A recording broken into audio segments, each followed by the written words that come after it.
અસીમ જય જયકાર હો. દાદા ભગવાનના અસીમ જય જયકાર હો. ઓ દાદા ભગવાનના અસીમ જય જયકાર હો. દાદા ભગવાનના અસીમ જય જયકાર હો. ઓ દાદા ભગવાનના અસીમ જય જયકાર હો. દાદા ભગવાનના અસીમ જય જયકાર હો.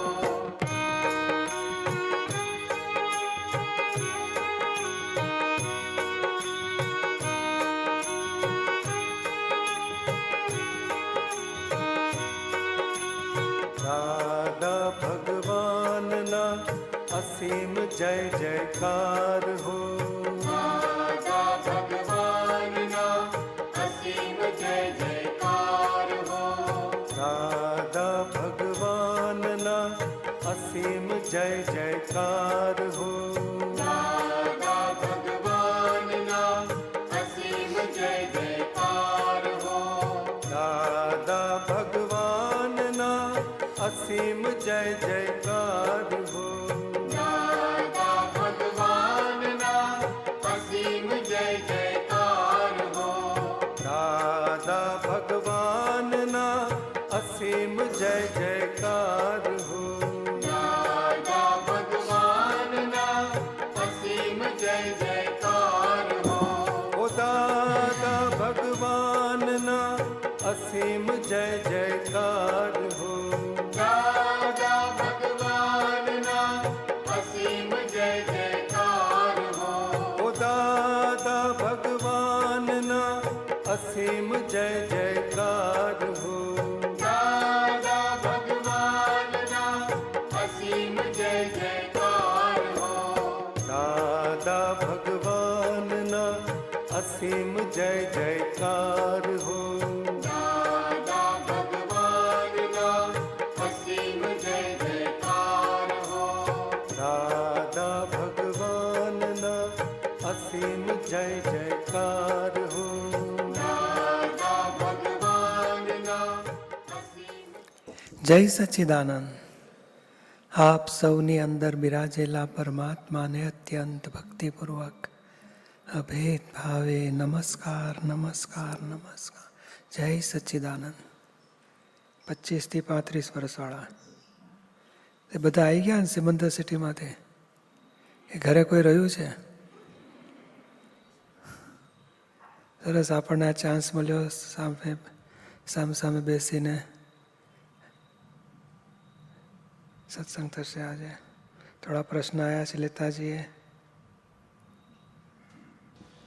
હેતલબેન જેઠવા, દક્ષાબેન વણવી.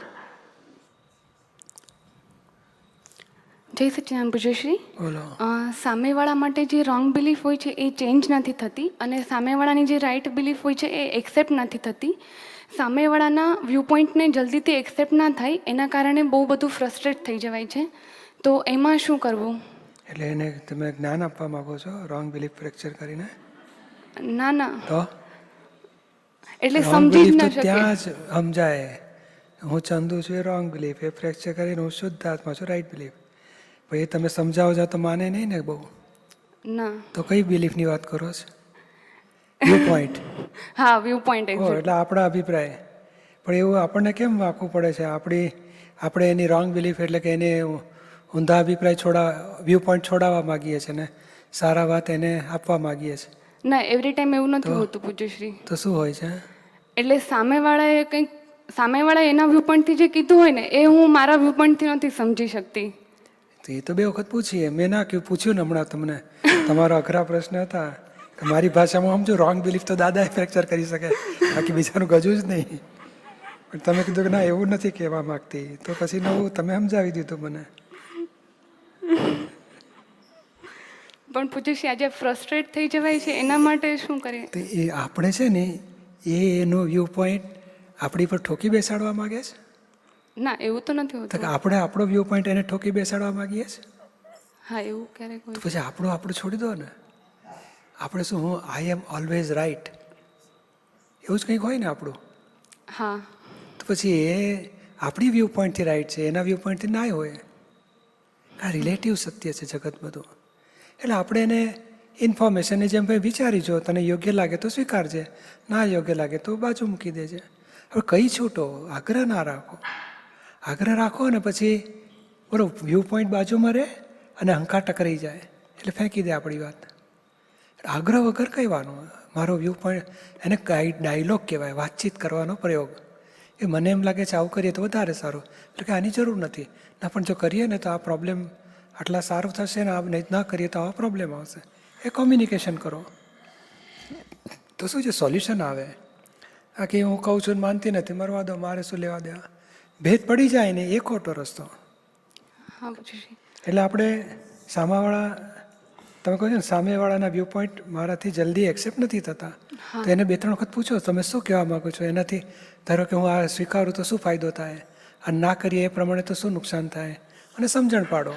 સમજવાથી, એકબીજા સાથે વાતચીત કરવાથી ધીમે ધીમે છેલ્લી વાત શું છે, એકબીજા સાથે હળી મળીને રહો. ભેદ પાડીને હું સાચી તું ખોટી, તારી વાત મને માફક નથી, મારે કંઈ લેવા દેવા નહીં, ભેદ પાડીને કંઈ સુખી નહીં થઈએ.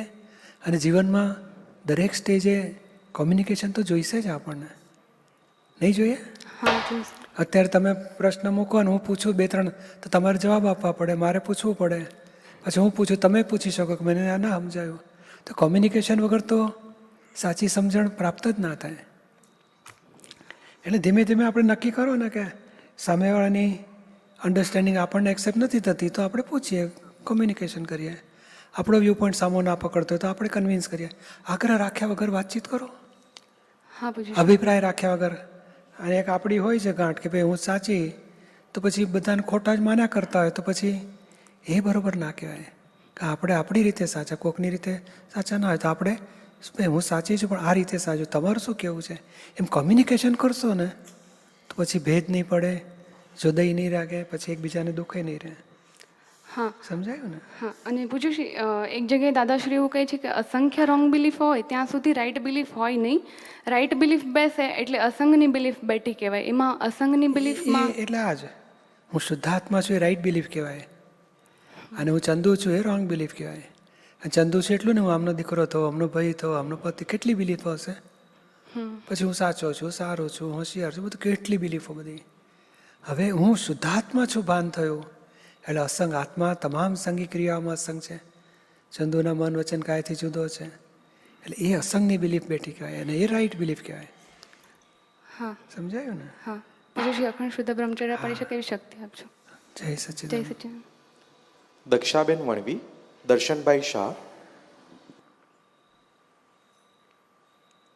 જય સચ્ચિદાનંદ પૂછે છે. બોલો. હવે આપતાવાણી 14 ભાગ 3ના પારાયણમાં આપણે વાત કરી હતી કે પહેલાં પૂતાપણું ખલાસ થાય પછી અંતઃકરણ ખલાસ થાય, તો તે કઈ રીતે તે સમજાવી? દાદા શું કહે છે કે અમારો પોતાપણું ખલાસ થયું, હવે જ્ઞાની થયા, અને આ બાજુ અંતસ્કરણ તો રહ્યું. શર્ટ કાઢવાનું હોય ને પહેરવાના બૂટ ને મોજા પહેરે ને પેલા ડાબો જમણામાં ના પહેરે બૂટ, એ બુદ્ધિની જરૂર પડે. અંતસ્કરણ રહ્યું એમનું, કપડાં મેલા ધોવા નાખવાના, નવા પહેરવાના, બધું અંતસ્કરણ રહ્યું. કપલિંગ પહેરે શર્ટમાં, એટલે એ અંતસ્કરણનું કાર્ય રહ્યું, પણ પોતે પોતાપણું ખલાસ થઈ ગયું, પોતે જ્ઞાની થઈને ઉભા રહ્યા. એ કે અમને જ્ઞાન થતાની હાથે જ પોતાપણું ખલાસ થઈ ગયું. કારણ અમે સંસાર ગમતો જ નહોતો, કંટાળો, એટલે કાળો કડવો ઝેર જેવો લાગતો હતો. અને જ્ઞાન થયું એટલે બધું ફટાક સીધું પોતાપણું ખલાસ થઈ ગયું.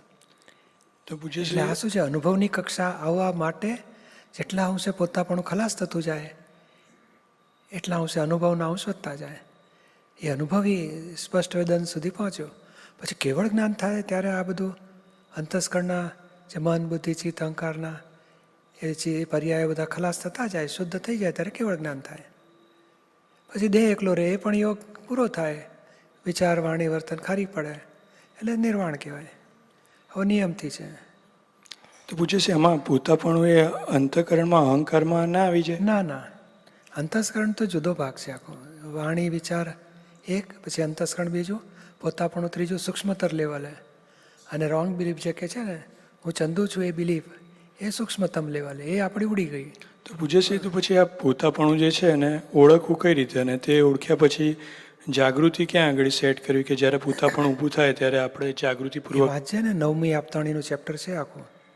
હમણાં આપણે કહ્યું ને ભાઈ બહુ પૂછપૂછ ના કરીશ, હા, એટલે માઇકને આપણે શું કરીએ, લઈ જાઓ તમારું માઇક, છેલ્લું વાક્ય અડધું બોલતા અટકી છે, લઈ જાઓ. એ અહંકાર ઉછળી પડે, મારે કંઈ પૂછવું જ નથી, જવા દો ને. એટલે એ પોતા પણ ઊભું થઈ ગયું. એટલે એવું વાતે વાતે હોય, પોતે આ છે નહીં, વિચાર, વાણી, વર્તન, ક્રિયા, વ્યવહાર બધું પોતે છે જ નહીં. પોતાપણું એમાં વર્તે છે. હજુ હવે બિલીફ બદલાઈ કે હું શુદ્ધાત્મા થયો, હજુ આ ચંદુપાણાની બિલીફો હજુ રહી છે. બિલીફો પણ તૂટી, બ્લન્ડર્સ તૂટ્યા, મિસ્ટેકો રહી છે. તેમાં આ બધું હવે આમનો છોકરો જરા આવો છે એટલે આપણી વાત આવે ને તો હું છોકરાપણું એ બાપના છોકરાપણું વર્તે છે, જો તે હટી જાય આપણું. કે બસ આને તો સાદી વસ્તુ પણ ખાવામાં કહીએ તો કચકચ બહુ કરે છે, એટલે પછી શું થાય આપણે, એ કઈ બાબતમાં આપણને અસર થાય ને ત્યાં પોતાપણું ભોગવટ આપે છે, એ પોતાપણા બધા. બરાબર.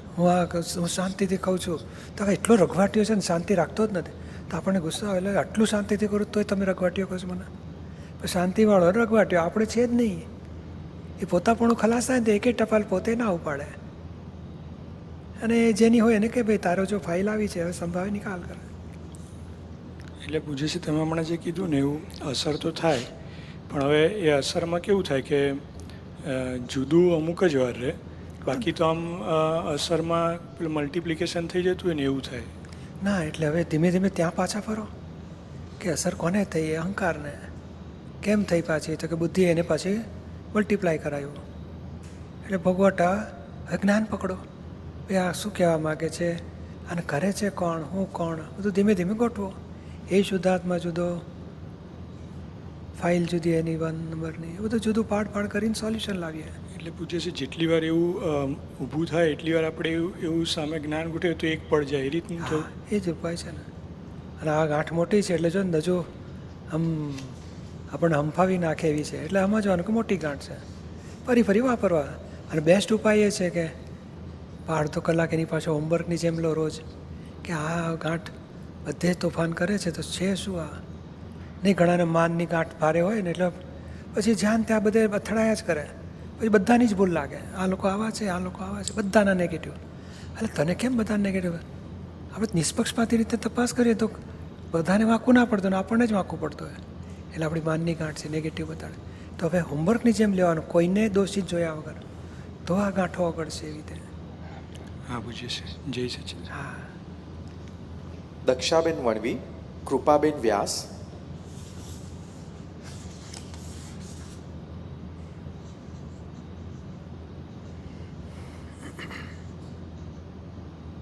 જય સચિન પૂછ્યું છે. આપતાવાણી 14 પાર્ટ 3માંથી ક્વેશ્ચન્સ છે અમુક. સમજવું છે કે ભાવ કરો એવું આપ કહો છો, તો એ ભાવના કરો એવું થયું? એટલે આપણે આ વ્યવહારિક ભાષામાં વાત કરીએ છીએ. બધાને મારે આ વખતે મારે પૈસા બહુ આવ્યા છે તો મારે શું કરતો, ભાઈ મહાત્માને જમાડવાનો ભાવ કરજો, આપો મહાત્માને જમાડજો, ભાવ છે મારો, અને પછી મેં કર્યું, એ વ્યવહાર છે. એટલે વ્યવહારિક ભાષામાં કહીએ છીએ, પણ એ ભાવ એટલે ભાવના જ કહો. અને એ પાછી કેવી છે વ્યવહારિક ભાષામાં, કે મારે સત્સંગમાં નથી તો કીધું ભાવ કરને, અવાશે તારાથી, એવી વ્યવહારિક ભાષા. તો એ નવકલ્મો એ પણ ભાવ છે? તો હા, પછી એ જ ભાષામાં છે. ઓકે, એટલે ભાવના કરવાનું, ભાવનાની વાત છે. ઓકે. અને પછી તો પછી એમાં જે પૂતગલના ભાવ છે એ કયા કહેવા? એ આ ફાઇલવરના બધા ભાવો પૂતગલના ભાવ કહેવાય. પછી મન હોય, વાણી હોય, બુદ્ધિ, ચિત્ત, અહંકાર, ક્રોધ, માન, માયા, બધા ડિસ્ચાર્જ ભાવો બધા પૂતગલના ભાવો કહેવાય. એમાં મન વચન કાયાના ભાવો કયા કહેવાય? એટલે આ વિચાર આવે, વાણી બોલાય, દેહ માટે બધા હું પણ વર્તાય, બધા દેહના ભાવો. હું આવીને તે દેહ પણ મૂળ અહંકારના, પણ એ બધાએ મન, બુદ્ધિ, ચિત્ત, અહંકાર, વાણી, વર્તન બધા જે પરિણામ બતાડે છે ને એ એના ભાવો પૂતગલ પર્યાયો કહેવાય, અથવા તો પૂતગલ ભાવો કહેવાય. એ પૂતગલ ભાવો ડિસ્ચાર્જ છે, ઉત્પન્ન થાય, વિનાશ થાય, આવે, જતા રહે, શરૂ થાય, પૂરા થાય, બધા પૂતગલ ભાવો. અને ખબર કોને પડી, તે આત્મભાવ. અને એમાં ક્રોધ, માન, માયાલોભના ભાવ કયા હોય? એ ક્રોધના, એ આ જ ક્રોધ વાળો થયો ને, ક્રોધ થઈ ગયો પછી અપમાન નેગેટિવ જોઈએ માનનો ભાવ થઈ ગયો. પછી લોભ આવી જાય, વધારે જોઈએ છે, કપટ આવી જાય, ખબર ના પડવા દે, એ બધા એટલે કશાય વપરાય એ પૂતગલ ભાવો જ કહેવાય. એમાં એટલે આ બધાનું સમજવું છે, એટલે પછી હુંના ભાવ કયા કહેવાય? એટલે રોંગ બિલીફ વાળો હોય તો આ બધા અહંકારના બધા ભાવ. શુદ્ધાત્મા થયો તો પછી રાઈટ બિલીફ એટલે સ્વભાવ ભાવ કહેવાય. સ્વભાવ ભાવમાં જ્ઞાતા દ્રષ્ટા એ મૂળ સ્વભાવ ભાવ છે. એટલે મૂળ જે પૂજ્યશ્રી વિભાવ થાય છે ત્યારે જે હું હોય છે એને પણ ભાવ હોય છે. એટલે એ જ વિભાવ શરૂ થયો ને એ જ વિભાવ. હું એટલે શું છે? એનું જ્ઞાન છે, જ્ઞાન દર્શન સુખ શક્તિ બધી. એ પછી એ અતિરેક એટલે બીજા સંજોગના આધારે નવું પરિણામ ઊભું થયું ને વિભાવિક ભાવ કહેવાય છે. અને પોતે પોતાના આત્માના આધારે એ સ્વાભાવિક ભાવ કહેવાય. એમાં મારાપણાના ભાવ કયા કહેવાય? એટલે આ જ મારી બેન ને મારો ભાઈ ને બધું મારાપણા, મમતા જ્યાં લાગે એ મારાપણાના ભાવો કહેવાય. એ અહંકાર હોય ને પછી એને મમતાય હોય, પછી અહંકાર છંછાડે તો ક્રોધ ઊભો થાય, હું કંઈક છું માન ઊભો થાય, લોભ. એટલે મૂળ અહંકારમાંથી બધું જ ક્રોધ માન માયા લોભ રાગ દ્વેષ મમતા બધું ઊભું થઈ ગયું છે. એ બધા ભાવો જ પછી પૂતગલ ભાવો કયા એને. મેં ત્યાગ કર્યો, મેં ધ્યાન કર્યું, મેં સેવા કરી, બધું પૂતગલ ભાવો છે. એ કરતા થાય છે એ બધું પૂતગલ ભાવો. તો એ જે બોલાય છે ને, જે અત્યારે પ્રકૃતિ બસ મેં તો રસોઈ બનાવી નાખી, પછી બધાને જમાડ્યા, વાસણ સાફ કર્યા, હવે શાંતિથી બેઠી છું, હવે થોડું ટીવી બીવી જોઈશ. તે જે બોલાય છે ને બધું પૂતગલ ભાવ જ કહેવાય. એમાં આત્મા છે જ નહીં. એને જાણવો તે આત્મા ત્યાં તન્મય આકાર રહે છે, એટલે હજુ જાગૃતિ કાચી કહેવાય. બિલીફ બદલાઈ છે કે હું શુદ્ધાત્મા છું, મંગળી જુદી છે, પણ હજુ મંગળીમાં હું પણ વર્ત્યા કરે છે. એટલે ડિસ્ચાર્જ પરિણામમાં હજુ જાગૃતિ રહી નહીં એટલું કહેવાય. પછી જાગૃતિ ગોઠવો તો છૂટું જ છે બે. એમાં ભોગતાપણાના ભાવો કયા? એટલે આ જ ભાવે ને, ચા ભાવી, નાસ્તો બ્રેડ પીઝા મજા આવી ગઈ, એ ભોગતાપણાના ભાવો. ગરમી તો એટલી લાગે, પછી બહાર નીકળી ફ્રેશ લાગ્યો, એ બધા ભોગતાપણા જ ને બધું. હા, આ બધા ભાવમાં આત્માના ભાવ કયા કહેવાય? એક જેને ખબર પડે એ આત્મા છે ને થઈ જાય છે પૂતગલ ભાવો કહેવાય. કેમ કે દાદાશ્રી છે ને પેજ નંબર 36 પર કહે છે કે આત્માને કોઈ જાતનો ભાવ જ નથી. તો એમાં એવું સમજવું છે ભાવ એ કે પ્રતિષ્ઠિત આત્માના ભાવો છે. એટલે આ બધા રિલેટિવ ભાવો બધા પ્રતિષ્ઠિત આત્મા. અને જોવા જાણવાનો ભાવ એ આત્મા, એમાં કોઈ ભાવ નથી, પણ જોનાર જાણનાર તરીકે છે. એટલે એ કેવું છે? પ્રકાશક ભાગ છે. એટલે જોવા જાણવા પણ ખબર પડે કેવું? ને કે આ બધું શું થઈ રહ્યું છે, ખબર પડી એ આત્મા, અને થઈ જાય છે પ્રકૃતિ. ઓકે, તો આમાં બંધન કોણ અનુભવે છે? એ અજ્ઞાનતાથી હું કરું છું પૂતગલ ભાવને, એ માનવાથી બંધન થતું હતું. હવે જ્ઞાનથી સમજાય કે આ તો બધા પૂતગલ પરિણામ છે, આના આધારે ઉત્પન્ન થાય, ટાઈમના આધારે, સ્પેસના આધારે, વ્યક્તિના આધારે, વ્યવહારના આધારે. કંઈક શબ્દો આવ્યા કાને એટલે બે ચાર ઊંધા વિચાર આવી જાય. તે બધા આના આધારે ઊભા થયેલા રિલેટિવ ભાવો મારા નહીં. એ જાણ્યું ને એ મારો ભાગ, પ્રકાશક એકલો જ, અજવાળું એકલો જ મારો ભાગ છે. આ બધું થઈ રહ્યું છે બધું પૂતગલ ભાવો છે. અને આમાં છૂટવું કોણે છે? આ પૂતગલ ભાવને પોતાના માનતો હતો, એ બંધનમાં આવતો હતો. પૂતગલ ભાવ મારા નથી, પ્રકાશક ભાવ મારો છે, એ કિનારો મુક્ત થયો. એટલે પોતે જ પોતાને છૂટવું છે. પોતે પોતાનું સ્વરૂપનું ભાન રહેતું નથી, ને પછી આ પૂતગલ ભાવોમાં હું મનાય છે એટલે બંધનમાં આવે છે.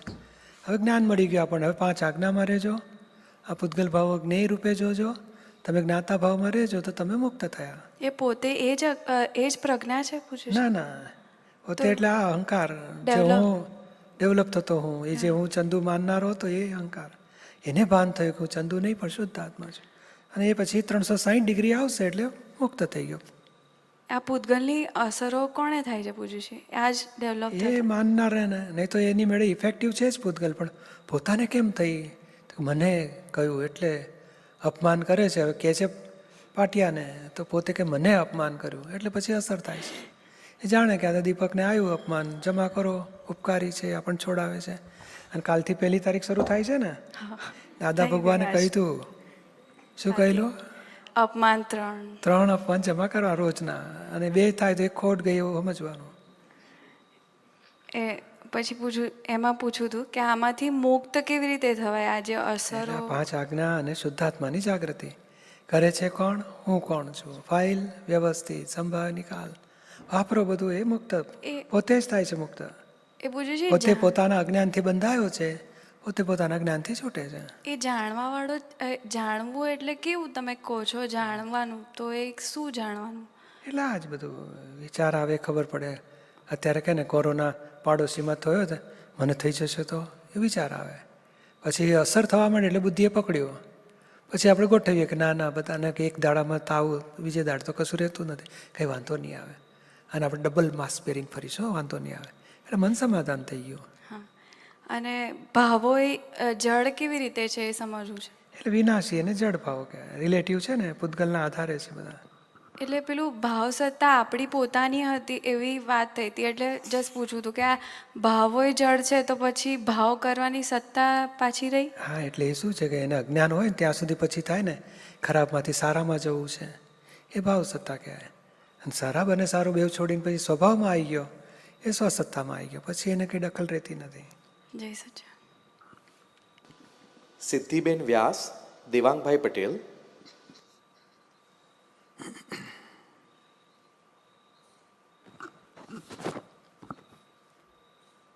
બોલો. જય સચ્ચિદાનંદ પુરુષે. પ્રતિક્રમણ હંમેશા પરિણામની બીક લાગ્યા કરે છે ને એટલે થાય છે, અને ફાઇલ 1 સાથે કોઈ આવું કરે તો ફાઇલ 1ને નથી ગમતું એટલા માટે થાય છે. પણ આમાં એવું થાય છે કે પોતાને દુઃખ ના થાય ને એટલા માટે આપણે પ્રતિક્રમણ કરીએ છીએ. પોતાની જાત માટે હજી મોહ છે અને સૂક્ષ્મમાં રસ છે ક્યાંક, એટલા માટે થાય છે, એવું થાય છે.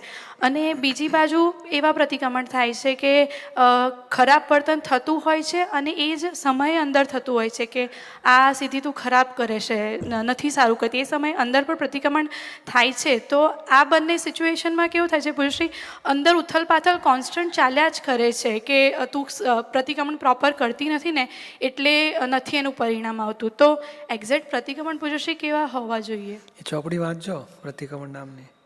આ વાણીનો પરિચય બહુ માગે છે, ખબર છે? આ બધું વિજ્ઞાન દાદા શબ્દો દ્વારા કહી ગયા છે ને સાદી ભાષામાં. આપણે જેમ પરિચયમાં રહીશું ને તો જ આ ગેડ બેસશે. બાકી આપણને બીજાને દુઃખ આપીએ તો પેલો આંટી રાખે ને કે આણે મને ત્રાસ આપ્યો, હું જોઈ લઈશ. તો હવે એ છૂટવું હોય, વેર બાંધે નહીં તો. એટલે આપણે એના આત્માને પ્રાર્થના કરીએ, શુદ્ધાત્મા ભગવાન, આ વ્યક્તિને દુઃખ પહોંચી ગયું, માફી માગું છું, મને માફ કરો, ફરી આવી ભૂલ નહીં કરવાની શક્તિ આપો. એટલે એ દોષ, આ દુઃખ આપીએ દોષ કહેવાય. ક્રોધથી આપીએ, અપમાનથી આપીએ, ધાર્યું કરીને આપીએ, મોહથી આપીએ, આક્ષેપથી આપીએ, અભિપ્રાય વાંકા બોલીને, નેગેટિવ બોલીને કંઈક દુઃખ આપ્યું તો માફી માગો. માફી માગો એટલે તમે એ દોષને ધોયો તો તમે એના હિસાબમાંથી છૂટશો. નહીં આપણે આ સંસારના હિસાબો છૂટા થાય તો મોક્ષે જવાશે ને. કે બધા સાથે ગોદાગોદી કરીએ, મારામારી કરીએ, ઝઘડી કરીએ તો આપણને છૂટવા દેશે કે કોઈ? ના. એ છૂટવું છે, આપણે બધા હિસાબ ચોખ્ખા કરવા છે, માટે પ્રતિક્રમણ કરીએ છીએ. અને પ્રતિક્રમણ એટલે અતિક્રમણ, બીજાને વાણીથી, વિચારથી, વર્તનથી, ક્રોધ, માન, માયાલોભથી, રાગ, દ્વેષથી દુઃખ આપ્યું, એ અતિક્રમણ. એ હિસાબ માનશે આપણને. માફી માગી લીધી, ફરી નહીં કર્યું, નક્કી કર્યું તો હિસાબ ચોખ્ખા થયા તો છૂટ્યા આપણે. એટલે આપણી ગરજે છૂટવા માટે પ્રતિક્રમણ કરવા, નહીં કે સામાન્ય સુધારવા માટે. અને પૂજ્યશ્રી આમાં પરિણામની, જેમ કે વિષયના દોષો છે તો એમાં પરિણામ બતાવવા પડે છે તો જ આમ એવું થાય છે કે ના આ ખોટું છે, તો એ વખતે બરાબર છે? એટલે બેતાળી શકાય ને, એમાં કંઈ વાંધો જ નથી. આ જોખમ છે માટે માફી માગો. અને આ કશાય રાગમાં એ જોખમ છે ને દ્વેષમાં એ જોખમ છે, બધાય જોખમ છે. એટલે આ પરિણામથી જ પાછું ફરાય ને, એ તો બરાબર છે. એ ભયભીત વૃત્તિ ના કહેવાય પણ જાગૃતિ કહેવાય કે આવા પરિણામ આવશે, માટે આપણે હવે આ રાગ દ્વેષ ધોઈ નાખો, હિસાબમાંથી મુક્ત થાઓ. વ્યક્તિ સાથે દ્વેષ, અભાવ બધું ચોખ્ખું થઈ જવું છે, ફરી થવું જ ના જોઈએ આવું. પૂજ્યશ્રી ખાસ આપની સાથે અભેદ થઈને બધા જ દોષો ખુલ્લા કરી શકાય અને એના એક્ઝેક્ટ પ્રતિક્રમણ કરી શકાય ને એવી શક્તિ આપજો. બરાબર. જય સચ્ચિદાનંદ. જય સચ્ચિદાનંદ. દેવાંગભાઈ પટેલ, દિશાબેન ખેમાસિયા. દેવાંગ પટેલ. બોલો. મારો કર્મબંધ ઉપર પ્રશ્ન છે કે તમે પારાયણમાં કીધું હતું કે કર્મબંધ સ્ટોપ ક્યારે થાય કે હું દેવાંગનું બિલીફ છે એની જગ્યાએ હું શુદ્ધાત્મા રહે તો કર્મ બંધ થઈ જાય. તો આ બિલીફ છે એ 100% વર્તે તો બંધ થાય કે એવી રીતનું? હા, એ તમારે જ્ઞાન લીધું ને તમે. હા. એટલે હવે દેવાંગ નથી, હું શુદ્ધાત્મા છું, તમારી સમજમાં આવ્યું ને. હા. એ સમજ એ પ્રતીતિ કહેવાય, દર્શન કહેવાય. એનાથી જ કર્મ બંધાતા અટકે. હવે જાગૃતિ તમે જે કહો છો એ જાગૃતિનો ભાગ છે કે જાગૃતિ નથી રહેતી. કોઈ દેવાંગ આવો છે કે એટલે આપણું એકદમ ફટકે, ત્યારે એ જાગૃતિ ના રહી કહેવાય. પછી ત્યાં પછી થોડી વાર પછી પારો ઉતરે એટલે આપણે પાછા ફરવાનું કે દેવાંગભાઈ આ ખોટું થયું, આપણે એની પર ભાવ બગાડ્યા, અભાવ કર્યો, એની પર ક્રોધ કર્યો, માફી માગો. એ માફી માગો ને એટલે પછી અજાગૃતિ ઘટતી જશે પ્રતિક્રમણથી અને જાગૃતિ વધતી જશે. પોતાના દોષ જોઈએ, પ્રતિક્રમણ કરીને ધોઈએ તો જાગૃતિ વધતી જાય. અને સામાન્ય નિર્દોષ જોઈએ કે ના એનો દોષ નથી, મારો હિસાબ છે. અને એ જાગૃતિ વધારવી, હવે એ પુરુષાર્થ આપણો શરૂ થાય છે. એટલે બિલીફ ચોક્કસ બદલાઈ ગઈ છે આપણી. અને કોઈકને દુઃખ થાય તો અંદર ખબર પડે ને ખોટું થયું, હા એ થાય. એ જાગૃતિ શરૂ થઈ આપણી. પણ જેટલું પેન્ડિંગ રહી જાય, માનો કે જેટલું ધ્યાન બહાર રહી ગયું અથવા પહેલાંનું છે, તો એ તો બંધ એના પડી ગયેલા ના કહી શકાય. ના, એટલે પેન્ડિંગ જ રહ્યું છે. હજુ આપણે જાગીએ છીએ, જીવીએ છીએ તો ધોઈ નાખીશું તો ઉડી જશે પાછું. એટલે આપણે હાથમાં છે. એટલે આપણે એટલે માટે કહે છે ને 5-2 કલાક બેસજો, આજના દિવસમાં કોકને દુઃખ આપ્યું, ક્યાંય દ્રષ્ટિ બગડી, એ દોષોને ચોખ્ખા કરો અને ટાઈમ કાઢીને પાછલું યાદ કરો કે નાનપણથી અત્યાર સુધી આવી ભૂલો ક્યાંય કરી છે. તો એ 5-2 કલાક કાઢીશું ને 1/2 કલાક તો ઘણા કચરા 6-12 મહિનાના ધોવાઈ જશે ફટાફટ. ના અત્યારે ગ્રોથ તો દેખાય છે, પણ એવું આ મને સવાલ થયો કે આ કર્મબંધ ખાલી બિલીફથી તો ના થાય ને, અનુભવ દશાએ પહોંચીએ તો કંઈક એવું લાગે કે કર્મબંધ અટકે. બિલીફ બદલાવથી કર્મ બંધાતા અટકી જ ગયા. ફક્ત અનુભવ દશામાં પેન્ડિંગ નહીં રહે, અને આ જાગૃતિ દશામાં પેન્ડિંગ રહી શકે. અજાગૃતિથી ચૂક્યા તો પેન્ડિંગ રહેશે. પછી પાછું થોડી વારમાં જાગૃતિ આવશે, ભૂસી નાખીશું તો એટલું પડજો એવું. અને આપણે એ લાવવા માગીએ છીએ, કારણ ચીકણા કર્મો છે, કર્મ ખતમ કર્યા વગર જ્ઞાન મળ્યું છે. એટલે ઉદયમાં કર્મોના ફોર્સ આવશે, પછી એ ફોર્સ ઉતરે ને ત્યારે જાગૃતિ આવે.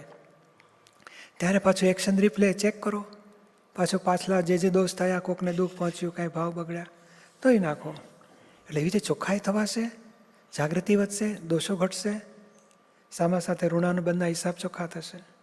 એક બીજું કરેક્શન કરું હતું કે જેમ દાદાએ કીધું કે વ્યવસ્થિતનું જે જ્ઞાન આપ્યું, તો બહારનું બધું વ્યવસ્થિતના તાબે જ છે અને બધું વ્યવસ્થિત ચલાવે છે. તો સંસાર છે એવી રીતના મોક્ષ પણ વ્યવસ્થિત આધીન છે કહી શકાય? ના, આત્મા જેમ તમે કહો હું દેવાંગ છું, તો દેવાંગ વ્યવસ્થિતને તાબે છે. હવે તમે દેવાંગ છો માન્યું એટલે તમે ઢસડાયા. હવે તમે છૂટા પડી જાઓ કે દેવાંગ જુદો, હું શુદ્ધાત્મા છું. દેવાંગ વ્યવસ્થિતને તાબે છે જ, પણ શુદ્ધાત્મા વ્યવસ્થિતની બહાર નીકળી ગયો. એટલે શુદ્ધાત્મા એ પછી આ દેવાંગના કર્મ પૂરા થાય ને પછી સિદ્ધ ક્ષેત્રમાં આત્મા જાય. એ પોતાનો ભાવ છે, એટલે સાયન્ટિફિક સર એટલે ગતિ સહાયક તત્વ એને લઈ જશે ઉપર ને સિદ્ધ ક્ષેત્રમાં. પણ પછી આ દેવાંગના સંબંધથી છૂટ્યો ને એટલે કમ્પ્લીટ છૂટ્યો એટલે સિદ્ધ ક્ષેત્રમાં જતો જ રહેવાનો ખેંચાઈને. અને એ વ્યવસ્થિતને તાબે નથી. વ્યવસ્થિત તો આજે ભાવ કર્યા હોય કે મારે ચા બનાવી છે, પછી ચા બધાને પીવડાવી છે, તો એ ભાવ વ્યવસ્થિત સંજોગ ભેગા મળીને પૂરો કરાવશે. એ વ્યવસ્થિતને તાબે. અને હું શુદ્ધાત્મા છું થયો એટલે વ્યવસ્થિત શક્તિની બહાર નીકળી ગયો. એટલે એ વ્યવસ્થિતમાં નથી, મોક્ષે ગયો એને વ્યવસ્થિત ના કહી શકાય. વ્યવસ્થિત ના કહી શકાય. એ કહેવું એ તો કહેવાય કે એક જ ભાવ હતો મારે મોક્ષે જવું છે, વ્યવસ્થિત શક્તિ એને પહોંચાડીને મૂકી દે છે. પણ વ્યવસ્થિતને તાબે મોક્ષ ના કહેવાય. એ આપણા અજ્ઞાનને અજ્ઞાનથી બંધન હતું, પોતાનું જ્ઞાન થાય તો પોતે મુક્તિ આ જ દેહમાં ગમે તેવા દુઃખોના દેહના હિસાબમાં હોય તો એ પોતે મોક્ષ ભોગવી શકે. એટલે મોક્ષ અને બંધનની પોતાની અજ્ઞાનતાથી બંધન, પોતાના જ્ઞાનથી મુક્તિ. પણ આ મન વચન કાંઈ વ્યવસ્થિતને તાબે છે. હેલો. હવે એને અપમાનનો હિસાબ ભોગવવાનો હોય, દેવાંગને અપમાન આવશે. તમને અડે એ તમારી અજાગૃતિ કહેવાય. તમને ન અડે, તમે મુક્ત રહી શકો, એ તમારી જ્ઞાનનું ફળ જાગૃતિ. દેવાંગને અપમાન આવવું વ્યવસ્થિતને તાબે છે. So take the metro for all right. સમજાયું ને? Take the metro. જય સચ્ચિદાનંદ. All right. Thank you, Wanda. Appreciate it. Dishaben Thank you. ખેમાસિયા, ફોરમબેન Modi.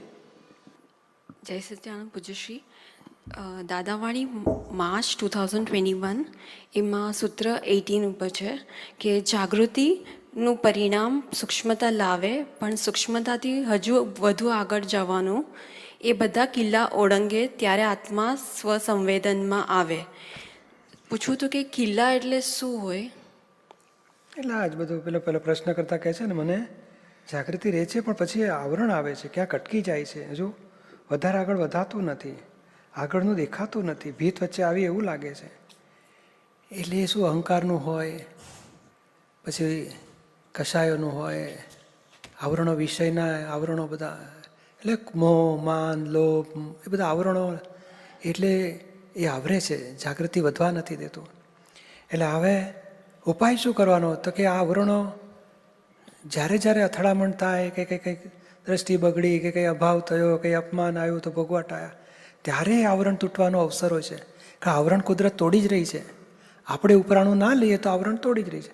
અને આવરણના નિમિત્તે વ્યવહાર ઊભો થશે, કંઈ અથડામણ થશે, કંઈક ભૂલ કાઢશે કોઈ, ત્યારે એ ભોગવટ આવે ત્યારે જાગૃતિ કહો આ આવરણ તોડી આપે છે, ઉપકારી છે, મારે રક્ષણ કરવું નથી. તો એ પડ જાય. નિમિત્તને નિર્દોષ જુઓ, ઉપકાર માનો. આ દીપક તારી ભૂલ છે, હિસાબ આવ્યો, ભોગવે તેની ભૂલ, બન્યું તેને કોનો દોષ કાઢીશ. એટલે પોતાની ભૂલને જોઈને એટલે આવરણ તૂટ્યું. તો એ જાગૃતિ વધતા વધતા વધતા પછી અનુભવના અંશ વધે છે. અનુભવ વધતા વધતા સ્વસંવેદન, પછી સ્પષ્ટ વેદન આવે. પૂછ્યું કિલ્લા ઓળંગે ત્યારે આત્મા સ્વસંવેદનમાં આવે, એટલે સ્વસંવેદન એટલે આત્મા, એટલે અનુભવના અંશ વધતા ગયા. એ પોતાનું સુખ પોખ છે. જેમ અપમાનથી દુઃખ આવતું હતું, હવે એ જ અપમાન થાય પણ જો એટલી બધી જાગૃતિ રહે કે આ તો દીપકનું છે, મારું જ મને અડતું જ નથી, તો એ અનુભવ એને થયો. તો પછી એ વેદન કયું કહેવાય? પેલું દુઃખનું વેદન હતું, અપમાનનું દુઃખ વેદન, અને આ સ્વસુખ વેદન એટલે અનુભવ કહેવાય આત્માનું. કે દુઃખ અડતું નથી, અપમાન કરે, આક્ષેપ આપે, બદનામ કરે અથવા ઇગ્નોર કરે, એને હલકો ગણે, નીચા પાડે, નેગેટિવ બોલે, એનું અંદર અડતું નથી. એ આત્માના વેદન કહેવાય, એટલે સ્વસંવેદન કહેવાય. પૂછ્યું આ કિલ્લા ઓળંગે એટલે ઓળંગે ક્યારે, કયા સ્ટેજ પર કિલ્લા ઓળંગે? જાગૃતિથી આ પોતાપણાના બધા હું સાચી છું, સારી છું, જરા સાચી છું હોય અને કોઈ ભૂલ કાઢે તો કંઈ થાય ખરું? હા. તો કે હું સાચી છું, મારી કેમ ભૂલ કાઢો છો? એટલે પણ સાચી હું કોણ આમાં? તો જેને માટે કહે છે આપણે નથી, એના રિલેટિવ વ્યૂ પોઈન્ટથી છે આપણું સાચું. માટે આપણે જાગૃતિ થાવ કે ભૂલ આવી, ચાલો આપણે તપાસ કરો શું કહેવા માગે છે. પણ મારી ભૂલ કાઢીને હું તો પછી મેં તો છોડી દીધું, હવે મારે કામ જ નથી કરવા આ લોકો સાથે, વાતે ભૂલ કાઢે છે આપણે. એટલે તમે પ્રકૃતિમય થઈ ગયા, માનની ગાંઠમાં એકાકાર થઈ ગયા. એટલે સ્વસંવેદન ક્યારે કહેવાય? પણ એની પહેલાં જાગૃતિ વધારવાની વાત છે. અહીંયા દાદા કહે છે ને કે સ્પષ્ટ વેદન સુધી એ વધીને સ્વસંવેદન ક્યાં સુધી જશે? સ્પષ્ટ વેદન. પણ ધીમે ધીમે જાગૃતિ વધી જાય ત્યારે એ જાગૃતિ વધારો. જાગૃતિનું પહેલું લક્ષણ શું? કે દીપક જુદો છે, હું શુદ્ધાત્મા છું. પછી દીપકને જે દુઃખ આવે કે આક્ષેપ આવે કે અપમાન થાય એ બધું એને થયું છે, મને નથી થયું. અને પછી માન મળે તે એનું, મારું નહીં. એ બેવમાં મને જુદું રહે, એનું નામ જાગૃતિ. અને એવી જાગૃતિ પછી ક્રોધ માન માયાલો બધામાં હોય, કંઈક ચીજ વસ્તુ માટે હોય, બધી બાબતોમાં રિલેટિવનું જુદું અને રિયલનું જુદું, બે જુદું જ પાડ્યા કરીએ એ જાગૃતિ કહેવાય. એ જાગૃતિ વધતી જાય. આ તો સ્થૂળ બાબત છે, પછી સૂક્ષ્મમાં અંદર અસર થાય. બધા વાત કરતા હોય ને કે આમને લીધે કેટલું સારું થયું, આપણે સારું કર્યું, ચાલો, તો ભાઈ મીઠાશ લાગે અંદર, તે ગર્વરસ ઊભો થાય, એ ખબર પડે, એ જુદું રાખે. હો આને ઊભું થયું, મને નહીં, એને તે કર્યું, દાદાની કૃપાથી, આ સંજોગાથી ને એના પુણ્યથી કેટલા બધા ભાગાકાર કરીને એક ગર્વરસ પરિણામ ઓગાળી નાખે. એવી રીતે ઓગાળતો જાય ને તો એ જાગૃતિ વધતી ગઈ કહેવાય. જાગૃતિ વધે પછી આ તપ આવે છે. એ જાગૃતિ વખતે તપ હોય, તન્મય આકાર ન થવા દે આ પૂતગલ પરિણામોમાં, મીઠાશ ના કે કડવા, નિમિત્તને નિર્દોષ જુએ અને આ પરિણામથી જુદો રહે પોતે. એ અનુભવની અંશ પછી વધતા જાય, પછી સ્પષ્ટ વેદન. પૂછ્યું એમાં પેજ 22 ઉપર છે, દાદાશ્રી કહે છે આત્મા પોતે સ્વસંવેદન જ છે, પણ પાછલા પર્યાય, પાછલો અહંકાર જાય નહીં ને, પાછલા અહંકાર મમતા જાય નહીં ને હજુ. એટલે અહંકાર મમતા એટલે અને પર્યાયો એટલે કયા પર્યાયો? માન, બુદ્ધિ, અહંકાર મમતા એ જ બધા પર્યાયો આવી ગયા. હું સાચી છું એ પર્યાય જ કહેવાય. એ સાચી છું એ નડ્યું, પછી પેલી સાચી વાત હોય ને તો એની સાચી વાત આપણને ખોટી જ લાગે, ના એ જ જૂઠી છે, મને દર વખતે પજવે છે, મારે વાત જ નથી સાંભળે, મને ખોટા કયા કરે છે, મારે નથી સાંભળે. એટલે આખું એ કર્મનો ઉદય કહેવાય. અને એ આવરણ આવ્યું એટલે પેલી સાચી વાત એ સામાન્ય સાંભળી પણ નહીં, આપણી સાચી વાતના આગ્રહમાં રહ્યા, અને આત્મા ચૂક્યા, અને આ કષાયો કહેવાય છે, એ જ આવરણ કહેવાય છે, એ જ ભરેલો માલ કહીએ છીએ, ડિસ્ચાર્જ પરિણામ કહીએ છીએ, અને એ જ નડે છે આપણને શુદ્ધ ઉપયોગમાં ના રહેવા દે અથવા જાગૃતિમાં ના રહેવા દે. પુરુષી, મને ખાલી એવું કહેવું હતું કે 14 યર્સ જ્ઞાનને થયા, તો સ્ટાર્ટિંગમાં જ્ઞાન માટે બહુ એક્સાઇટમેન્ટ હોય, બહુ આમ એન્થુઝિયાઝમ હોય એવી રીતે, અને હવે જોઈએ તો ડલ લાગે. એટલે આપ કહો ને કે જે પહેલે દિવસે આપણે જે સત્સંગ સાંભળતા હોય એવું જ આપણે ઇન્ટરેસ્ટ હોવું જોઈએ સાંભળવાનું સત્સંગ, કે જ્ઞાન માટે કે જ્ઞાની માટે. હવે બધું ફિક્કું આમ રૂટીન બેસી ગયું હોય, એમ સિટ ડાઉન થઈ ગયા હોય, કે ડેડ એન્ડ આવી ગયો હોય ને એવું લાગે. કે હવે પ્રોગ્રેસ રિપોર્ટ લખવો હોય ને તો એમ લાગે કે આ બધું શું લખીએ, કંઈ બ્લેન્ક થઈ જાય છે. આપણો ધ્યેય પૂરો થઈ ગયો, સ્ટેશને આવી ગયા ના, એ બધું જેમ અહીંથી નીકળ્યા હોય ને હજુ વડોદરા પહોંચ્યા તો થાય હજુ મુંબઈ પહોંચવું છે, ભરૂચ આવી ગયા તો કે ના મુંબઈ પહોંચવું છે, અને સુરત આવી ગયો, હવે લગભગ મુંબઈ આવી ગયું લાગે છે. એ પછી હવે મારે કંઈ જરૂર નથી આગળ વધવાની, તો પછી એ સિટ ડાઉન થઈ ગયો કહેવાય. એવું આપણું ધ્યેય પહોંચી ગયા, ધ્યેયની જાગૃતિ હોય, મારે છૂટવું છે, મને આ બધા દોષો ખલાસ કરીને આત્મારૂપ થવું છે, એ ધ્યેયની જાગૃતિપૂર્વક આગળ વધીશું ને તો સિટ ડાઉન જેવું નહીં થાય પછી. છતાં આને ઉપશમ કહીએ છીએ, પણ આવા બધા ઉદય આવશે, ટાઢું પડી જાય, પાછું એવું અપમાન આવે, પાછું જાગૃતિ વધી જાય. હવે તો બસ સંભાવે નિકાલ કરો, છૂટું કરતાં કરતાં પાછા ગરમી આવી જશે જાગૃતિની. અને જે નિધિધ્યાસન રહેતું હતું, જે જ્ઞાન એ વિરહ ઓછો થઈ ગયો એવું ડિફરન્સ લાગે એટલે છે. વાંધો નહીં, આ બધું ઉદય કહેવાય છે. ઉપશમ હતું ને પછી અમુક ઉદય આવે એટલે આ બધું આપણું ડામાડોળ કરી નાખે, પછી ઉદય ખાલી થશે, પાછું જાગૃતિ આવશે. હવે એની સામે જીતો. આ બધા જે ટાઢું હતું, દોષો તો હતા જ અંદર, પણ ટાઢા પડી ગયા, તો ઉપશમમાં હતા, તેથી આપણને જાગૃતિ સરસ રહે, આનંદ રહે, એકદમ સરસ રહે બધું. હવે ઉદય આવ્યા છે, પછી જે આપણો ધ્યેય હોય બ્રહ્મચર્ય કે કશાય રહિત વ્યવહાર, કોઈ જોડે ભેદ પાડવા નથી, એ બધું પાછું ઉભરાય. વાત મારે કરવી જ નથી, એકદમ આપણે લાગે આપણે ક્યાં ઊંધા ચાલીએ છીએ, તે બધા ભરેલો માલ નીકળે, ઉદયમાં આવ્યો કહેવાય.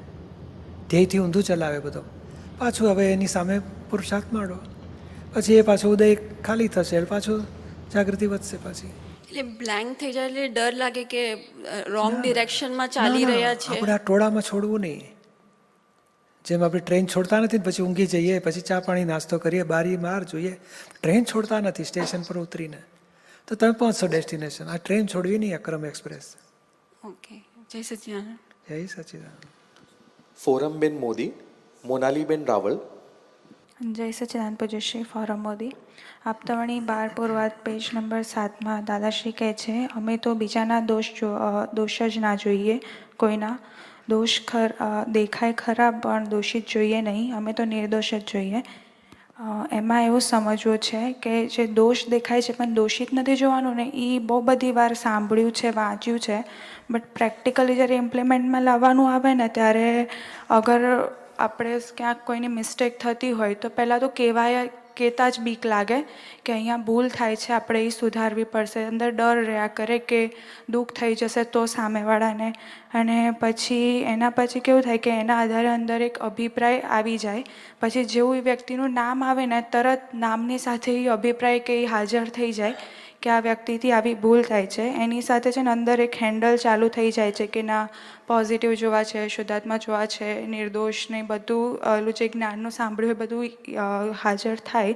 બટ હજી મને એવું લાગે છે કે એમાં ખૂટે છે કે એ હજી મને ક્લિયર આમ નથી થતું કે દોષ દેખાય ખરા બટ દોષિત નથી જોવાની ડિમાર્કેશન હજી મારા ક્લિયર નથી થતી એવું લાગે છે મને. એટલે આ પ્રકૃતિનો ભરેલો માલ છે એવું સમજવું, કાયમ માટે આવો છે માનવું, અભિપ્રાય આપવા એ દોષિત કહેવાય. એ તો સમજાય કે દોષો છે પ્રકૃતિમાં, પણ પોતે શુદ્ધાત્મા નિર્દોષ છે. પ્રકૃતિના ભરેલો માલ છે, જેમ લીમડો છે એ કડવો છે એ વાત કરી, તેથી કરીને અભિપ્રાય નથી, એની પર દ્વેષ નથી. દ્વેષ થાય તો દોષિત જોયું કહેવાય. લીમડો છે ને પ્રકૃતિ કડવી છે, ઠંડક આપે છે, હિતકારી છે, નિરોગી બનાવે છે, આવા ફાયદા છે, ને આવો પ્રકૃતિ કડવી છે.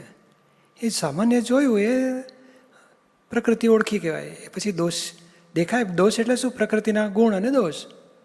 પ્રકૃતિના ગુણ દોષ જોયા ખરા પણ અભિપ્રાય નથી રાખતા, એટલે દોષિત નથી જોતા એને. અને દોષિત ભાગ એને કંઈ તું જ આવો છે તો આ જ આવો છે, તો કે એના આત્માને ગુનેગાર કર્યો ત્યારે દોષિત જોયો કહેવાય. કે એ શુદ્ધાત્મા જુદો છે, ચંદુનો ભરેલો માલ જરા ચીકણો છે અથવા જૂઠો બોલે છે અથવા આવો ગુસ્સાવાળો છે, એવો ભરેલો માલ છે એનો. તો એ દોષો દેખાયા કહેવાય, પણ દોષિત ના જોયો કહેવાય. સમજાયું ને? અભિપ્રાય ના હોવો જોઈએ, અથવા દ્વેષ ના હોવો જોઈએ, અથવા તો ગભરામણ થઈ જાય કે આ તો આવ્યો પાછો પેલો આવો, એ માટે અભિપ્રાય હાજર થઈ જાય, દ્વેષ થવા માંડે, તો પછી દોષિત જોયો જ કહેવાય. દોષિત ના દેખાવો છે. એ શુદ્ધાત્મા તરીકે નિર્દોષ છે અને પ્રકૃતિનો ભરેલો માલ છે. આવા ગુણે હોય ને આવા દોષે હોય. એટલે ઘણીવાર કેવું થાય કે ડીલિંગ કરવાનું આવે ને કે કહેવાનું છે કે અહીંયા મિસ્ટેક થઈ રહી છે, તો કહેવાય જ નહીં, ડર જ લાગ્યા કરે કે એને દુઃખ થશે તો જો દુઃખ થશે એક તો. વસ્તુ સમજી લેજો, દુઃખ થાય એ જુદો ભાગ છે અને કામ બગડે છે એ બીજો ભાગ છે. કામ બગાડવા નથી આપણે, અને દુઃખ થાય એની રીત બદલો. એ તમે કામ બગાડજો, ભાન નથી પડતું ક્યારે તમે સુધરશો, એ બોલો તો દુઃખ થાય. બેન, આપણે ધ્યાન રાખવું જોઈએ, આ જરા બગડી રહ્યું છે, જરા સુધારીએ આપણે. તો એવા બે શબ્દ સારા બોલીને સોલ્યુશન લાવો, પણ કામ બગડતું અટકાવો. આપણે શું દુઃખ થશે એટલે કામ બગડવા દો, દુઃખ થયા કરશે, બોલવું નથી. પણ ના, એ ખોટો રસ્તો છે. અને દુઃખ નહીં થાય, એ પેલા ઉલટન ખુશ થશે, સારું થયું મને બતાડ્યું, અથવા તો મુશ્કેલી પડત આપણને.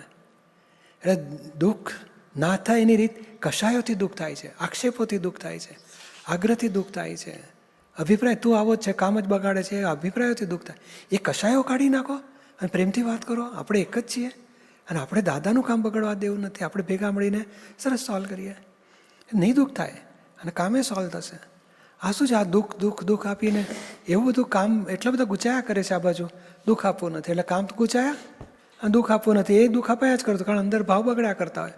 આ કામ બગાડે છે પણ મારાથી બોલાતું નથી, એટલે આપણે દુઃખી થયા, સામોય દુઃખી થયો અને કામે બગડ્યા.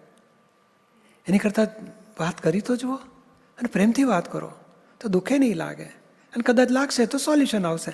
કામ તો અટક્યું, પછી પ્રતિક્રમણ કરી લઈશું, કામ બગડવા ના દીધું. સમજાય છે ને? સ્ટ્રોંગ તો થવું પડશે. આપણે દુઃખ નથી આપવું એ ભાવ છે આપણો, અને કામ બગડવા નથી દેવું એ પણ જાગૃત રહેવું છે. અને વ્યવહાર છે એટલે સાચવવું તો પડશે જ. એ તો બોલશો નહીં, એ તારું બધું પડી રહ્યું છે અને તારે ઇમ્પોર્ટન્ટ કાગળ બધા ઉડી રહ્યા છે, તો આપણે બોલીએ ને તો શું થાય એનું? કામ બગડે. અને પછી તને ખબર હતી બોલવું હતું ને, તમને દુઃખ થઈ જાય ને એટલે ના બોલી. કપાળ મારું કે સાહેબ દુઃખ થાય, મને થાય, મારું આ ગયું ને પણ મારું બધું. બોલો, અકળામણ કરે કે ના કરે આપણી પર? કરે. એટલે આપણે બોલી તો જુઓ, અને દુઃખ થશે કે નહીં થાય, આપણને આપણો જ અભિપ્રાય છે દુઃખ થશે, માનીએ છીએ, પૂર્વગ્રહ આપણો. કહી તો જુઓ. અથવા તો પછી આપણને સમાધાન હોવું જોઈએ કે આ ખોટું કે સારું કે શું દોષિત ના દેખાય. આપણને લાગે કે ના કહેવા જેવું છે તો કહો શાંતિથી. દુઃખ થાય એનું સોલ્યુશન પછી કરીશું. કહેવાય તમે દુઃખ ના કરશો, મારી આટલું જ્યારે મારો વ્યૂ પોઈન્ટ છે, હું તમને કહું છું આ બરાબર થતું નથી, આવું હોવું જોઈએ. તો જો પછી શું થાય છે, અનુભવ થશે ને આપણે સુધારીશું પછી. એટલે દોષિત નથી જોવા, એમાં એક મેઇન કે નિર્દોષ જોવું છે ને શુદ્ધાત્મા. ના, એ બે ભાગ. શુદ્ધાત્મા તરીકે નિર્દોષ છે અને પ્રકૃતિનો ભરેલો માલ છે, માટે દોષિત નથી. પ્રકૃતિના ગુણ દોષ દેખાશે ખરા કે આ ઉતાવળીઓ છે કે આ ઠંડો છે, પણ એ દોષિત ના જ જોયો કહેવાય. કેમ તો કે આત્મા તરીકે જુદો, પ્રકૃતિનો ભરેલો માલ જુદો. ઓકે, જય સચ્ચિદાનંદ. મોનાલીબેન રાવલ, મેહુલભાઈ મોદી. જય સચ્ચિદાનંદ. મારે એવું પૂછવું હતું કે કર્મનો ફોર્સ કોને કહેવાય? પૂર્વ એવા કેવા કર્મો ચાર્જ થઈ ગયા હોય કે જે ફોર્સ સ્વરૂપે આવે, અને કર્મનો ફોર્સ આવે ત્યારે શું કરવું જોઈએ? ના, પેલે કહે છે હું સાચી છું, મારી વાત તું ખોટી છે, હું તારા વ્યૂ પોઈન્ટ હું સાંભળું જ નહીં. તે પછી હું સાચી છું એનું નામ જ કર્મનો ઉદય. એ જ ભરેલો માલ, કારણ અહંકારે ભરેલું છે અને અહંકાર રૂપે પાછો નીકળે છે. અને તો એક કર્મ નીકળ્યું ને એક સાથે કર્મનો ફોર્સ આવે એ શું કહેવાય? એટલે બીજી રીતે પછી એક સાથે એટલે શું, એક કર્મનો ઉદય આવતો હોય અને આ સાચી છે ને પછી આર્ગ્યુમેન્ટ થાય. એ કામનો કનેક્શન હોય, વ્યક્તિ સાથે કનેક્શન હોય, આપણી પ્રકૃતિનું બધું જ સાથે જ થયું ને જોઈન્ટ. મૂળ પોઈન્ટ આટલો જ કહેવા માગે છે કે આજે વિષયનો મોં ફૂટ્યો, નજર બગડી ને પછી અથવા કોઈ આપણને માન આપે તો હૂંફ લાગ્યા કરે, કેટલો સારો છે, કેટલો સારો છે. તો આપણે ઘણું પ્રતિક્રમણ કરે તોય મોં ફૂટ્યા કરે, તો એ બધું કર્મનો ફોર્સ કહીએ છીએ આપણે. તો વ્યક્તિના નિમિત્તે, આપણો ભરેલો માલના નિમિત્તે, આ સંજોગ બન્યા તેના નિમિત્તે આવું પછી આકર્ષણ ફોર્સ ઊભો થયો. એટલે ફોર્સમાં પછી જાગૃતિ ખસી જાય, ફોર્સ ઘટતું જાય પછી જાગૃતિ પાછી પકડી લે અને પાછું પ્રતિક્રમણ કરીને ધોઈ નાખે. પછી પૂછે છે બે વ્યક્તિ વચ્ચે કંઈ પ્રોબ્લેમ થયા હોય તો એ લોકોનો એકબીજાનો હિસાબ હોય, હવે એમાં આપણે ઇન્વોલ્વ થઈએ અને એકનો પક્ષ લઈએ ને એકનો પક્ષ ના લઈએ તો પછી એમાં એટલે આપણું નિષ્પક્ષપાતી રહીને વાત કરો તો પછી વધારે હિતકારી થશે. નહીં તો પછી એકના પક્ષમાં પડશો બીજાને વાંકવું પડશે, દખલ લાગશે એને. એટલે આપણે નિષ્પક્ષપાતી રહો. શું છે કે તુંય શુદ્ધાત્મા છે ને તુંય શુદ્ધાત્મા છે. આ ભરેલો માલ અને આ તારો ભરેલો માલ. હવે આ ભરેલા માલ હવે તું પોતાની ભૂલ જોઈશ ને તો આની સાથે એડજસ્ટમેન્ટ તારું થશે, અને તમે પોતાની ભૂલ જોશો તો આમની સાથે તમારું એડજસ્ટમેન્ટ થશે. દરેક પોતાની ભૂલ જોશે તો વ્યવહારના સોલ્યુશન આવશે. બાકી હું સાચો ને તું ખોટો તો કોઈ દાડો સોલ્યુશન નહીં આવે. દરેકે પોતાની ભૂલ જોવાની જરૂર છે. અને આપણે એવું બતાડી શકતા હોય તો ભાઈ તમે તમારી ભૂલ દેખાડો, બેન તમે તમારી ભૂલ જુઓ, તમે તમારી ભૂલ જુઓ, અને તમે તો પોતાની ભૂલના માફી માગો તો તમારે પછી માથાકૂટ નહીં રહે વ્યક્તિઓ સાથે. અને આ પૂછે છે ભરેલો માલ છે, કર્મનો ફોર્સ, પછી સંજોગોના પરિણામ, એ બધું સરખું? એટલે ભરેલો માલ કહેવાય. એ કર્મનો ફોર્સ એક જ કહેવાય, અને સંજોગ એ સંજોગ કહેવાય, એ જુદું કહેવાય. અને કર્મનો ફોર્સ એ આવો નેગેટિવ જ હોય કે પોઝિટિવ હોય? હોય ને, સત્સંગમાં દોડીને જવાનો હોય અને ઘરવાળા બૂમો પાડ્યા જ કરતા હોય, આપણે દોડીને આવી છીએ, એ કર્મનો ફોર્સ હોય. સારું, જય સચ્ચિદાનંદ. મેહુલભાઈ મોદી. હેલો, જય સચ્ચિદાનંદ પૂજ્ય. એટલે પપ્પાની ડિપ્રેશનની દવા ચાલે છે 2017થી, અને કોરોનાનું બધું વાતાવરણ આવ્યું એટલે પાછું ઘરે બેસવાનું થયું, લોકડાઉન થયું, બધું થયું, એટલે પછી બહુ એમના ડિપ્રેશન વધી ગયું અને દવા બહુ અસર કરતી નથી. એટલે પછી ઘરે પછી શું થાય કે એમને ડિપ્રેશન હોય એટલે પાછું એટલે ઘરે કકડાટવાળું વાતાવરણ થાય, કંકાસ બહુ થાય. પછી મને એટલે ફાઇલ 1ને બહુ ગુસ્સો આવે, મમ્મીને પણ બહુ ગુસ્સો આવે, એવું બધું થાય. અને એટલે રિટાયર થયા 2013માં રિટાયર થયા, પછી 17થી દવા ચાલુ થઈ. એટલે મમ્મી પપ્પાની ફાઇલનો સંભાવ નિકાલ થાય એવું. એ તો રિટાયર થયા ને એટલે થોડું કામે લગાડવા જોઈએ, કંઈક સેવા બેવામાં લાગી જાઓ કહેવાનું. એટલે એમ કહું છું, પણ બીજું હમણાં થોડુંક કામ ઓછું હોય તો થોડુંક મંદિરે જાય, પછી સમાધિ જાય, થોડું વોક કરવા જાય, થોડી એક્સરસાઇઝ કરે, અને થોડી સાથે જ કર ચાલો પપ્પા આપણે 1 કલાક વોક કરી આવીએ. ઘરથી છૂટીએ અને બહારની ફ્રેશ હવા મળે તો મગજ ફ્રેશ થઈ જાય. પછી થોડું જોગિંગ કરીએ, ચાલો 10 મિનિટ વોક કરે, 10 મિનિટ જોગિંગ કરે, એટલે બધું સર્ક્યુલેશન વધે, રિપેરિંગ થઈ જાય. સમાધિ જઈએ, 10 મિનિટ બેસીએ, શક્તિઓ માગીએ, મંદિરમાં જઈએ 10-15 મિનિટ શક્તિઓ માગીએ. એ બધું એટલે કંઈક આઈડિયા કરો. મહેસાણા રહે છે, અહીંયા કોઈક દિવસ આવે, બહુ મોટો પ્રોગ્રામ હોય. આ રિટાયર થયા ને પછી આ બધું નવરા પડ્યા એટલે પછી અસરો થાય સામે. એટલે કંઈક ઉપાય કરો, કામે લાગવું પડે, સેવામાં લાગવું પડે, અથવા તો પછી પાર્ટ ટાઈમ કંઈક કામે લાગી જાઓ. એમને એટલે સત્સંગમાં સેવા બધું ઓછો છે, બહુ એમને ઇન્ટરેસ્ટ ઓછો આવે છે. એટલે બીજું તો કંઈક કામ કરે નહીં તો પછી નાનું મોટું પાર્ટ ટાઈમ જોબ કરે કે કંઈક ચાલો ફ્રી સર્વિસ, ચાલો ગરીબોને જમાડવા લઈએ, હોસ્પિટલમાં સેવા આપે, એવું બધું કંઈક કરે ગરીબોની. દાદા પ્રાર્થના કરી શકાય તો કરાય. આ તો એક બીજું ઓલ્ટરનેટ હોય ને, મનને ઓક્યુપાય રાખવું છે. આ ડિપ્રેશન એટલે શું છે, મનના સોલ્યુશન આવતા નથી એટલે પછી કન્ફ્યુઝન ને ડિપ્રેશન કહે. સોલ્વ કરો ને આનંદમાં. હમણાં એક હતા ભાઈ અમારે આવેલા ઓળખાણમાં, ડિપ્રેશન, કામકાજ નથી, પછી બોમ્બેમાં આમ ને તેમ ને, અહીંયા આવ્યા તો ડિપ્રેશને ઉડી ગયું ને બધું. મિત્ર મંડળને એ સરસ આનંદમાં આવી ગયા. એટલે હા, ડિપ્રેશન હોતું નથી પણ સોલ્યુશન નથી આવતો. આપ મન મૂંઝાય છે અને સોલ્યુશન આવતું નથી, એટલે પછી ડૉક્ટરે એને ડિપ્રેશન કહી દે. આટલું સરસ જોબ કરતા હતા એટલે કારણ નોર્મલ જ હતા ને બધા? હા, નોર્મલ હતા એકદમ. એટલે હજુ કંઈ મોડું નથી થયું, આપણે થોડું વાતાવરણ બદલો, લઈ આવો થોડુંક અહીંયા.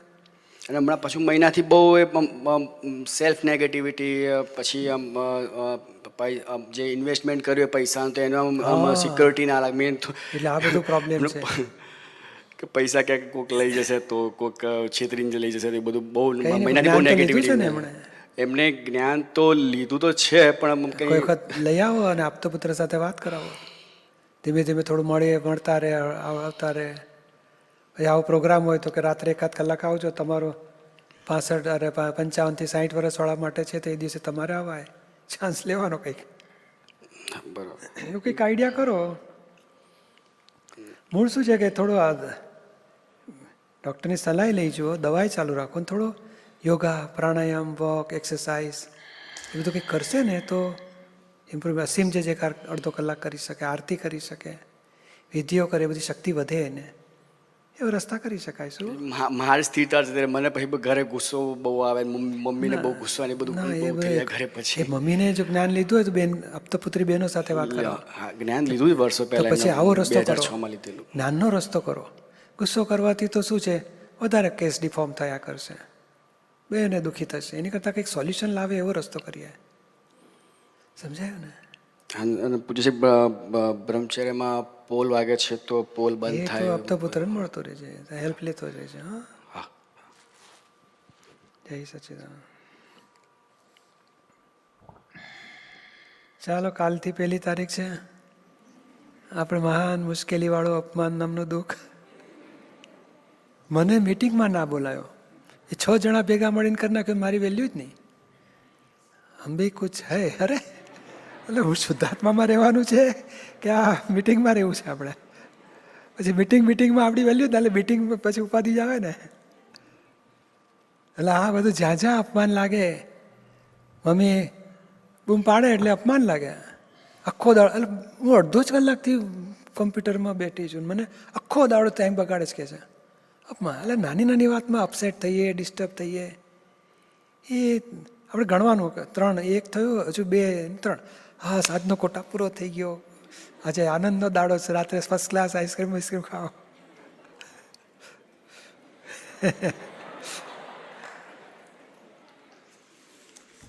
પણ આવું 3 અપમાન જીતવા છે આપણે, રોજના 3, 30, 30, 90 અને એવા 300 સુધી જવાનું. કારણ કે 300 અપમાન જ્ઞાને કરીને જીત્યો એ અપમાન પ્રૂફ થઈ જાય. પછી જે પેલા દુઃખ પ્રૂફ થાય, શોક પ્રૂફ હોય છે ને, વોટર પ્રૂફ હોય છે ને, એવું અપમાન પ્રૂફ થઈ જાય પછી. અને એ અપમાન જ્ઞાનથી જીતતા જીતતા અનુભવના અંશ એટલા બધા વધે કે અપમાન આવે તે લાગે કોનું અપમાન થાય છે, હું કોણ છું? એ પોતે શુદ્ધાત્મા જુદો, ચંદુ જુદો, દીપક જુદો, હું શુદ્ધાત્મા. અને મારું માન ઓગાળી આપે છે. માનની ગાંઠ હું જાતે નહોતો ઓગાળી શકતો, તો ઉપકાર છે, મને ગાંઠ ઓગાળી આપે છે. હું સાચો છું હોય કે હું સારો છું હોય, સાચો હોય એને આક્ષેપ આવે તો ખરાબ છે, અરે ખોટો છે. સારો છું એને ખરાબનો આક્ષેપ, એટલે તારા કરતાં પેલો સારું કેટલું સારું કરે છે એ બોલે એટલે આપણને અપમાન લાગે. હા, મારું ખરાબ થઈ ગયું આટલું બધું.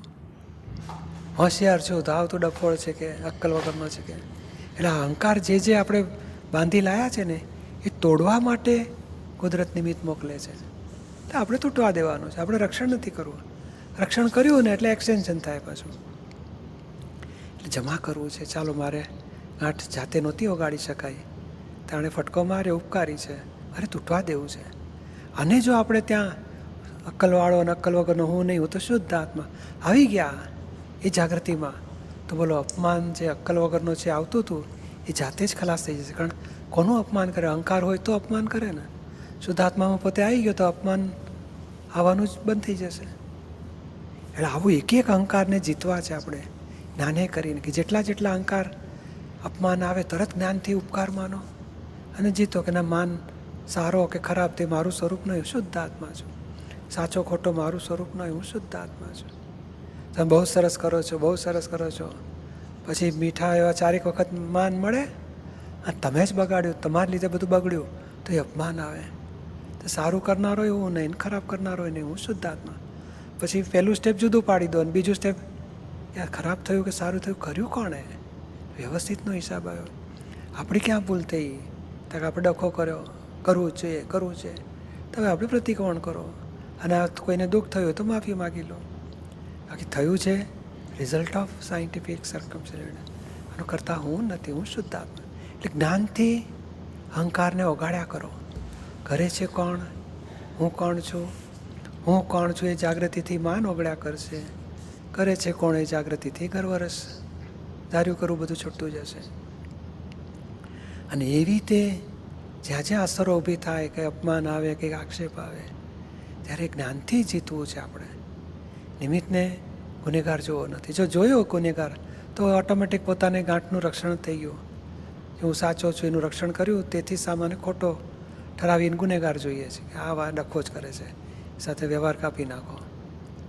એટલે આપણે ગાંઠે તૂટી નહીં, ઉપરથી નવા ગુના ઊભા કર્યા અને ગાંઠ પાછી પોડી થશે, તગડી થશે.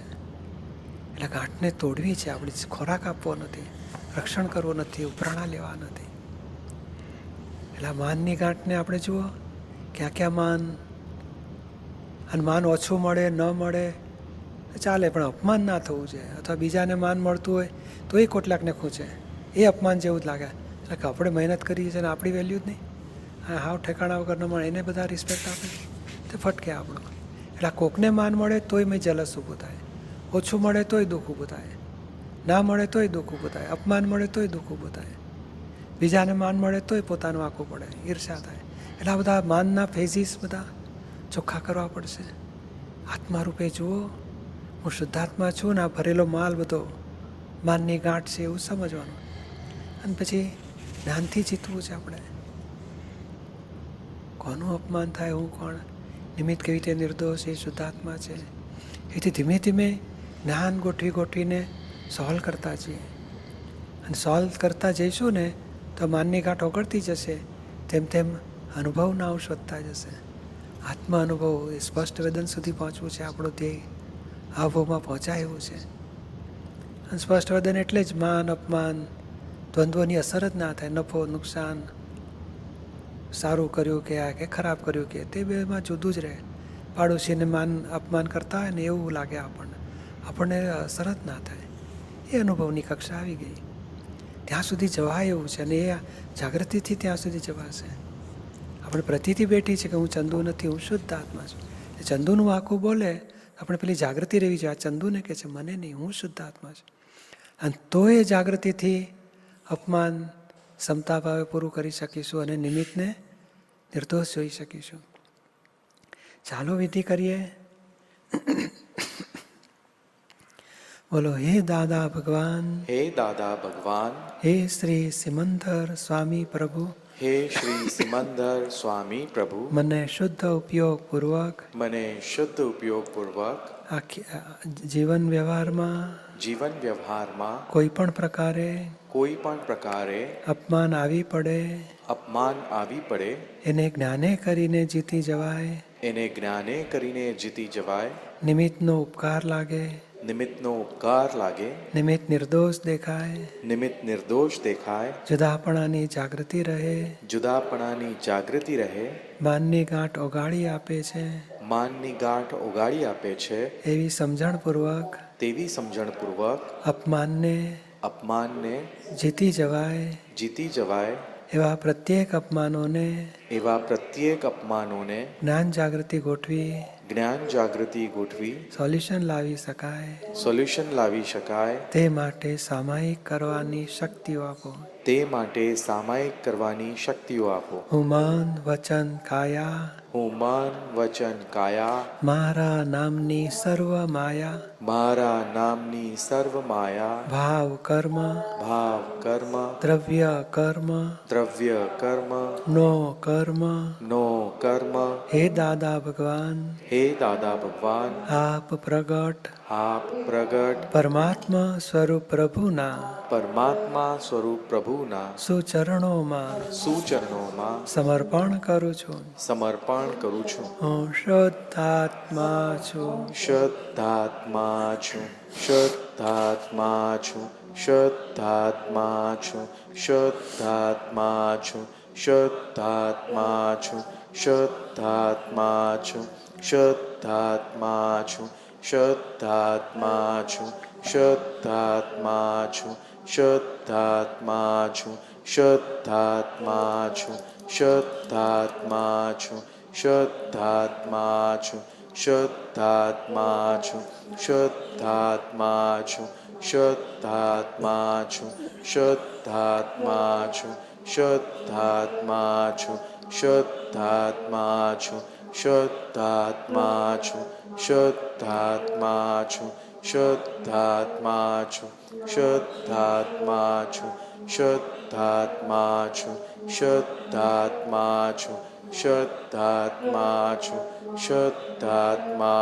છું.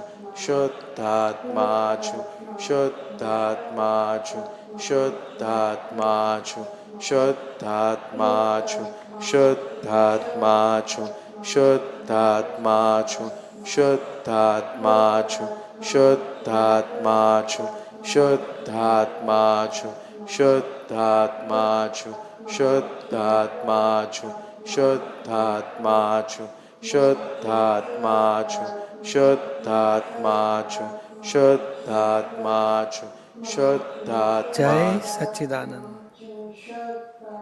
બધા મહાત્માઓને જય સચ્ચિદાનંદ.